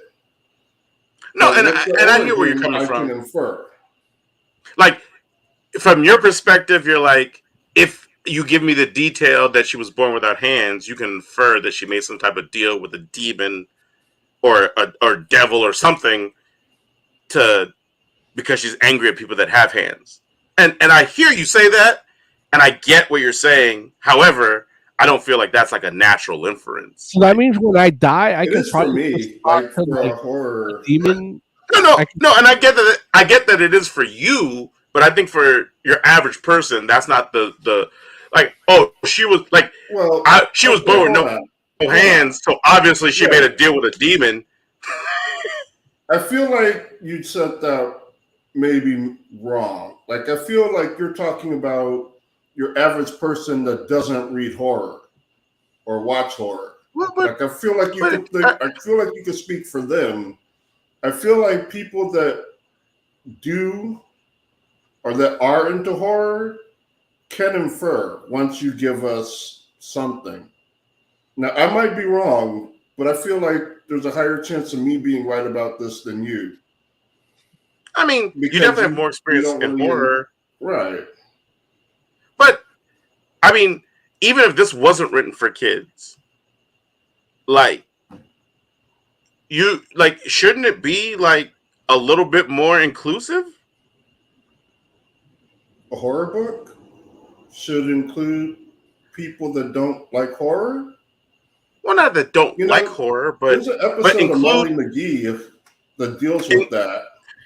But I'm saying not for people that don't like horror, but include people that like the idea that somebody that could just be getting into horror that doesn't have as much experience as somebody that reads and watches horror all the time, like someone that's in the intermediate.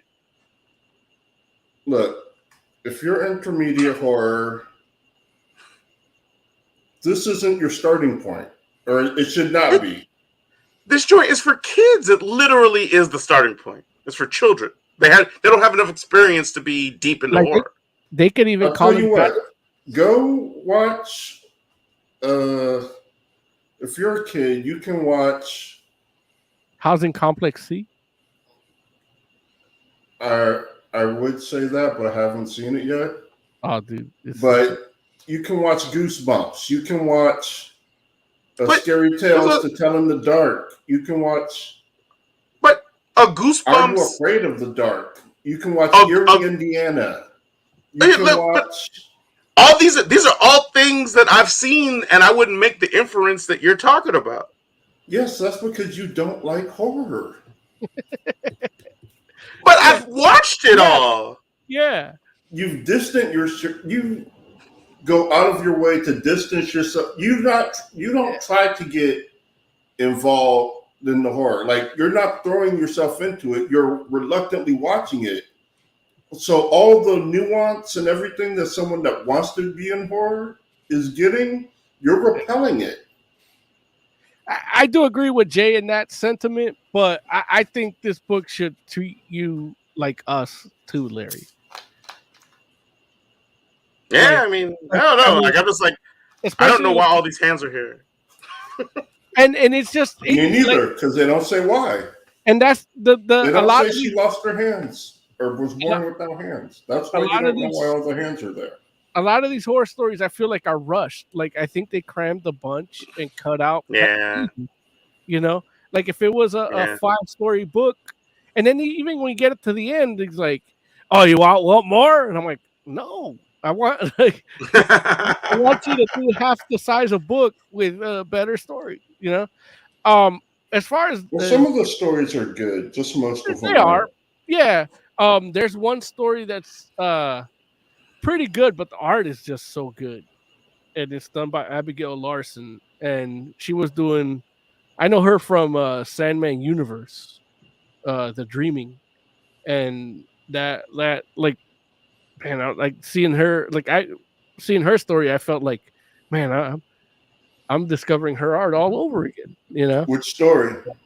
It was the one with the cemetery and the brother. Mm. Oh man, that one was almost perfect. Yeah, it's definitely one of the better stories, I think. Yeah. Real quick, Oz, did you get a chance to check this out at all? I didn't think. I was reading it. When we got the messages about it, it seemed like Mo did a review already that we're going to discuss. Yeah, I've been watching the art you guys are posting, and it looks good. Yeah, especially for something that's for kids. Yeah. No, and that's the thing that I can definitely say was I felt like the Deadman art was like definitely the strongest part of the whole thing to me. And like, you know, you don't like the Deadman art? Most of it is not good. Like, really? Oh wow. With the exception of this one pick. this one pick is the only good pick? Of the Deadman stuff. Hold on, put it up. Not even the one we were showing you. Okay. The one where you can't tell it's Deadman. No, I mean that's a great pick too, but I don't know. I personally I liked the interstitial stuff. Look, there's one more.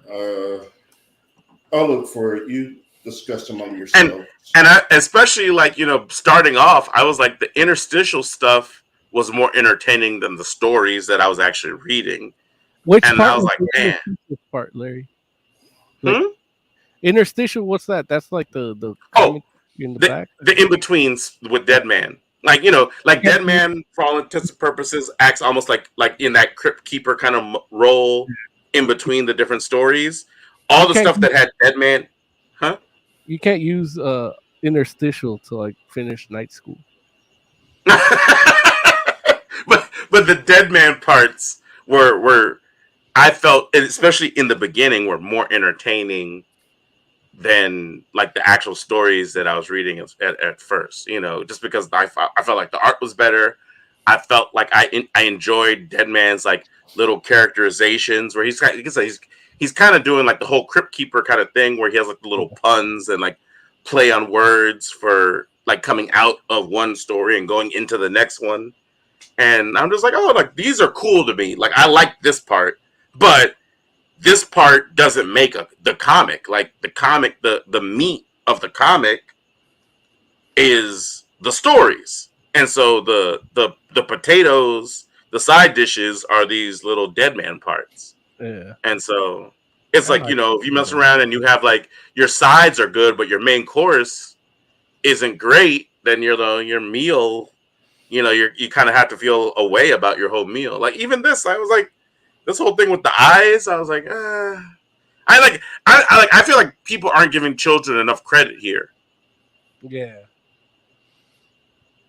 Even how this story want good stories. What age group would you consider kids or children?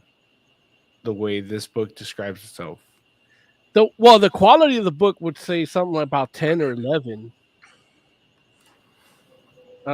Just in terms of quality, but the type of story or the way the stories are structured is like something you tell a kid while he's going to bed, and he's not even gonna wet his bed. Like they're not that scared, or they're like it's weird. Like if you tell that kid like that little story you just saw with the guy with his hands, like he turns off the lights and he's like fiddling with this guy's eyes because he says my eyes are sensitive, and then he's got a bunch of, and then it turns out he was just joking with him because he's a hypochondriac, and then which doesn't even make sense. Yeah, and then it turns out he's a demon. It's like, well, what type of demon is he? Like, why? What's he doing there? Like why? What does none of that even matters? It's like it's just a bad story. The thing is, when if all those questions are kind of answered, like it adds to the tension and the scariness to it. And you know, like that, you know, and that's the thing. Like people, I feel a lot like with horror, they try to make things that are horror and not make them good stories, and you still need them to be good stories. You know, the first Halloween is like that. You get to later ones, and it's like, why? Like, you know, it's you know, Jason too. You know, like shit like that. They focus on the slashing and the killing, but they don't focus on the story, which is like, you know. And don't get me wrong. I mean, that works for a lot of horror fans, though. Yeah. Like, it's not like Friday the 13th is a huge franchise for a reason, and it's not because of its amazing storytelling. But when you do a one-off good movie, you don't know that. You didn't watch them. But wait, no, but Jay, listen, I 100% know that.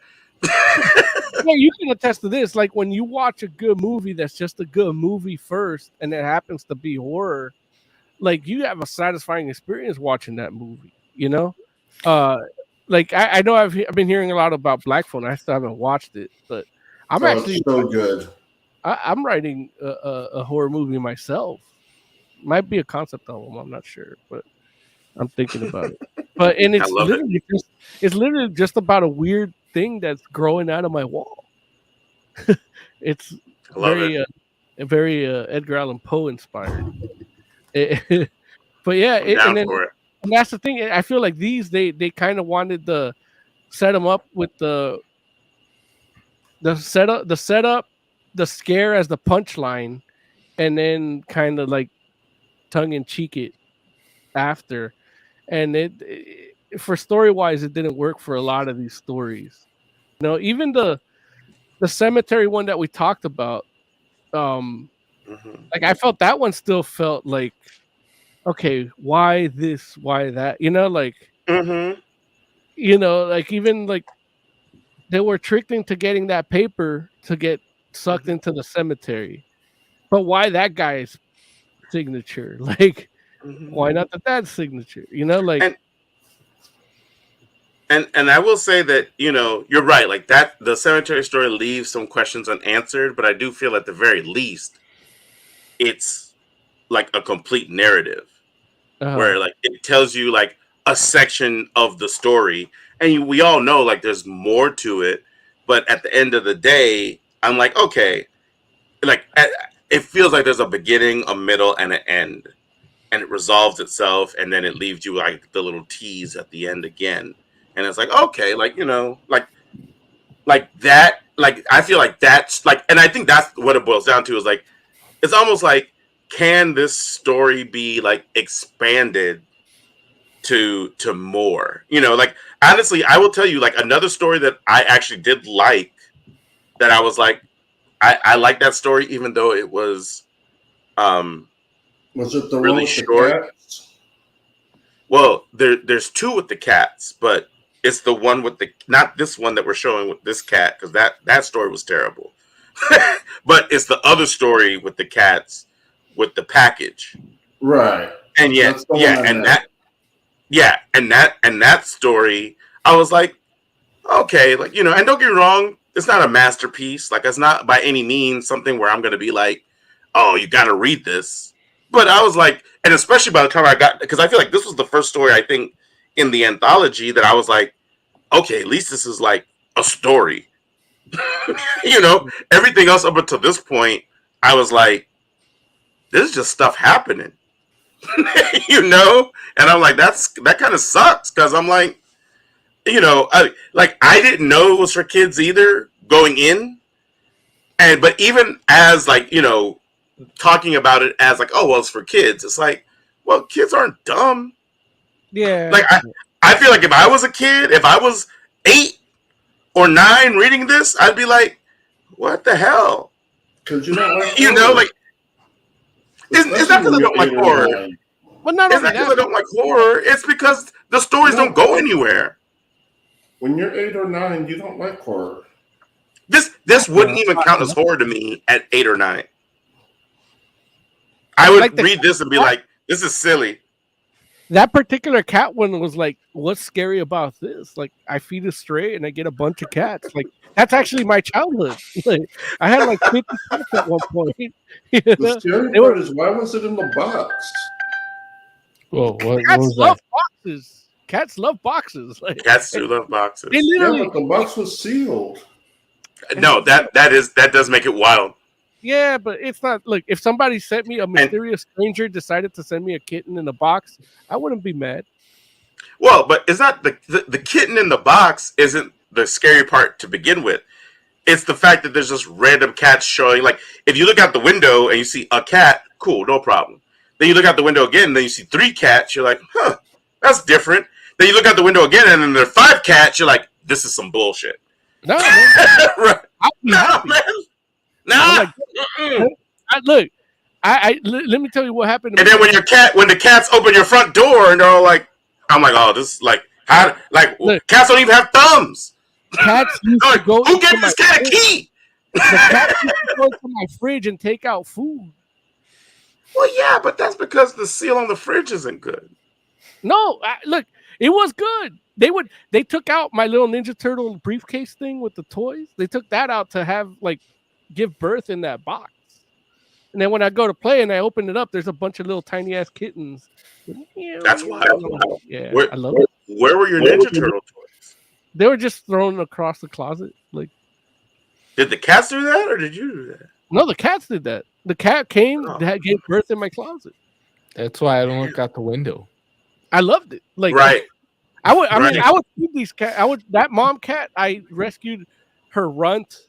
We almost ran over it, and then my brother took it in, and it was Joey, and we had him for a while. And then once he's like, "Hey, son, you're doing pretty well for yourself." let me come to your house too. And then so we kind of fed her too because we could tell it was her mom. It was his mom. Hey son, you're doing well for yourself. Yeah, and then he fucked her, and then we had Oh, Josie. jeez. So we kept Josie. Jeez. Yeah, and then so Joey and Josie, Some we Rick and had Morty shit right there. hell yeah, no fortune cookie needed. Oh my god. Yeah, so then we kept that, and then that cat kept having kittens, and they all kept coming to the house. And 50 cats, man. I couldn't eat seafood for a year. Oh Jesus. I loved it. Okay. Well. So, is there anything more about this book, or? The Man Bat story I kind of like. That's kind of Edgar Allan Poe-ish, and the art I wasn't a huge fan of. But I will like to share my favorite Deadman picture, if you will. Yeah, sure. I was gonna say the art for the Man Bat story was a little reminiscent of the Batman the animated series. Like, I feel like that's what they're trying to capture. I don't know that I would say they did it successfully, but I feel like that was what they might have been going for. And I don't know if that's like their natural art style. Say again? It's a little too DC to me. Which one's a little too DC? That story? Yeah. I mean, I one of my criticisms was that it wasn't as DC because of like it's a DC book. Like I wanted more DC tied in horror, you know. But again, it's for kids, so they probably hired a bunch of people that do kid art. Like, yeah, but for me, when you throw it in the middle of a bunch of not DC, it sticks out like a sore thumb. Yeah, and it's like you actually can do scary kid stuff with DC characters and comics and stuff. Absolutely. Like you can, but and I feel like kids would know the characters. And then going into that story, it's like it's really DC. Yeah. I mean, it is Deadman presenting spooky tales too. Like, yeah, kind of DC. But it is barely because it's barely Deadman. Like his humor is the I agree. But it's not like a Deadman. Like there's a series called Deadman Dead Again that's fucking amazing, and he goes through like dealing with shit with people that died. Like he helps Jason Todd cross over when he gets killed by the Joker, shit like that. And so it's adventures that are like the first crisis. So he goes into that. Like the people that die there, he deals with them, And there's a villain like picking people off from these parts in comics history, and he's kind of making it so they can be okay and maybe come back someday. But yeah, this is the picture. This is one leading up to that Man Bat story. And, yeah, that is a cool picture. And I loved it. Like I loved. I wanted, I've always wanted like a Deadman tattoo, but what? And this is like as surrealistic as Deadman gets a lot. With this anthology, I'm like, man, I could just do like this. There's whole pages where it's just like Deadman faces like in a wall together of torment. Like, I could just do that on my arm. Yeah, the whole thing. So, and this is one of those where it's like I really love this one.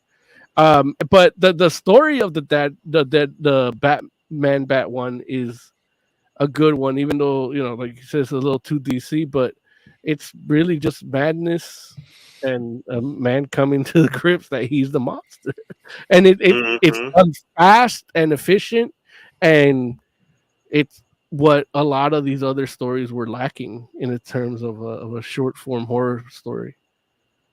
A little setup and scare and punchline. That's it. Yeah. Well, listen, let's go ahead and rate it and see how we feel. Jay, what would you rate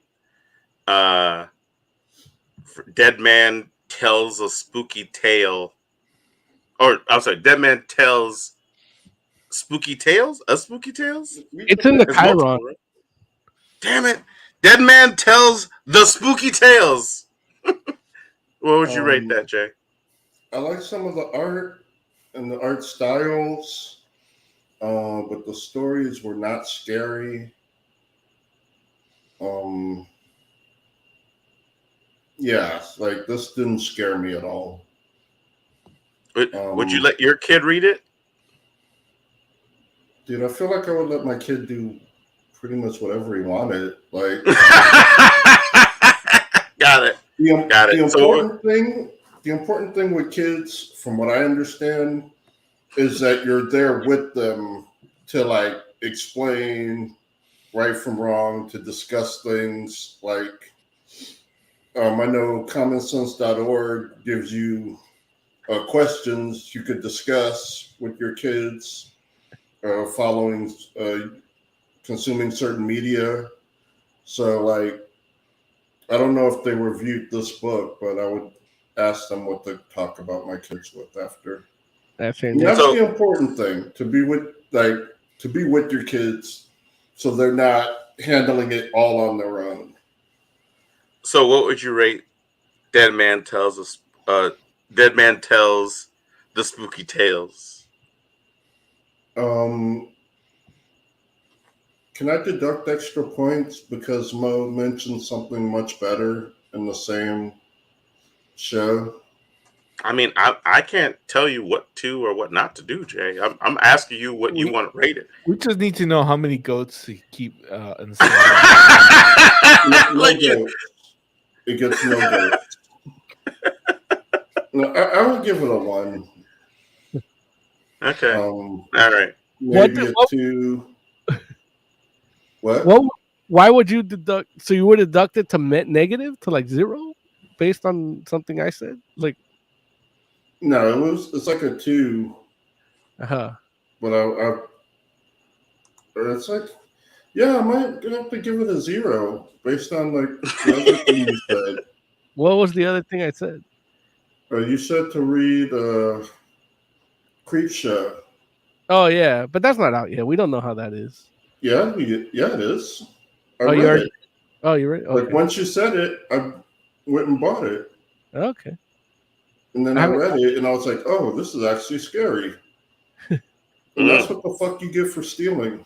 Yeah. All right. Number 2 isn't out yet. That comes out later this month. Okay. But number 1 is out. Did you get it digital or physical? Digital. Okay. I'm waiting on my physical copy in the mail. Oh. See, that's the glory of digital. Like, you just said something and I bought it. The glory of digital. Our Savior and Lord Digital. Well, I might have been home. I don't know. But the point is, you said Creepshow, and I got on my tablet and I bought Creepshow. And it was so much better than this Deadman book. This Deadman book's a piece of shit compared to Creepshow. Damn. But without it, it's like a 1 or 2. I don't know. Some of the art was good when they weren't ruining it. So, Moses, what would you rate Deadman Tells the Spooky Tales? I would, if you got kids, I would say, I would get this as a gift. Like, little dude's got a birthday party or whatever and likes horror stuff. I would get it to him. Get him used to, Deadman a little bit. And for that, and the art in it is good. And it's like, I don't feel like they were coddling kids with the art with Deadman, like, because that shit was kind of spooky and weird looking. So they weren't pulling punches in that. So in that case, for that, I'm in. So it's a 3 for me. Gotcha. I think, I'd probably give it like a 2.5.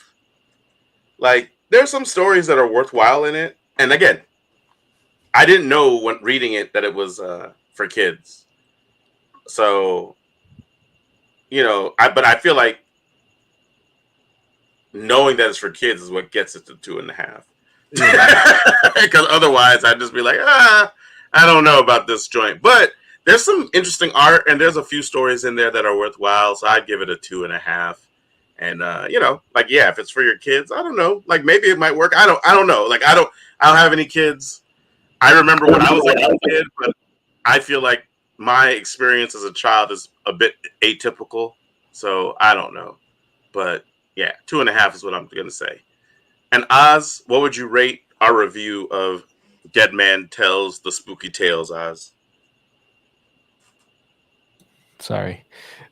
Your review made me think that if I had kids, that it'd be a good introduction to the comics in general, and kind of a spooky thing. Look, it's no Goosebumps, it's Right. no R.L. Stein or whatever, but Right.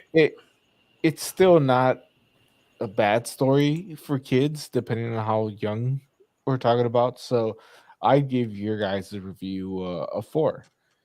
Definitely worth picking up, Yay. worth checking out if you have kids. For the kids, not it's not for Yeah. you, the adult. Right. Right. Yeah, like if you're a Deadman fan, don't come looking for this. And that's part of what I went to, and I didn't. Yeah. Yeah. All right. It's time for us to get out of here. Look, Jay didn't even say goodbye, but Jay's out. So, Hey. Moses Magnum. No. Actually, let me go with you, Oz. Why don't you give us some final thoughts, buddy? Well, if Jay's gone, then we could just do another half hour, right?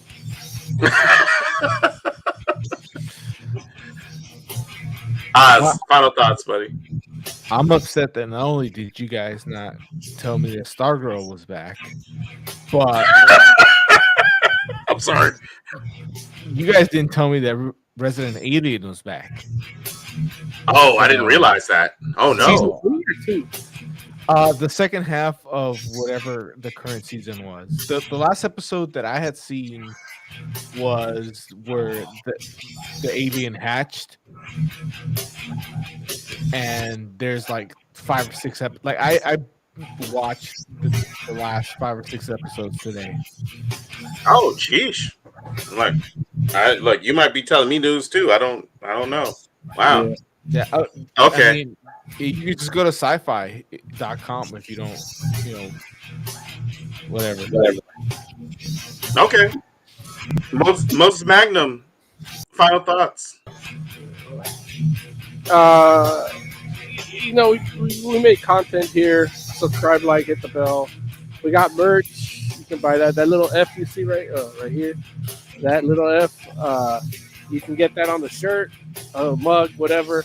It'll make it easier so Larry doesn't have to keep looking for work. And, yeah. And then comics tax deductible. Me saying fuck would be tax deductible, so you'd be helping. Even if I make 1 penny in the year, like just buy 1 sticker. Yeah, buy your friend a sticker. What the fuck? And where's that? Chucky. I'm gonna do Jay's final statement.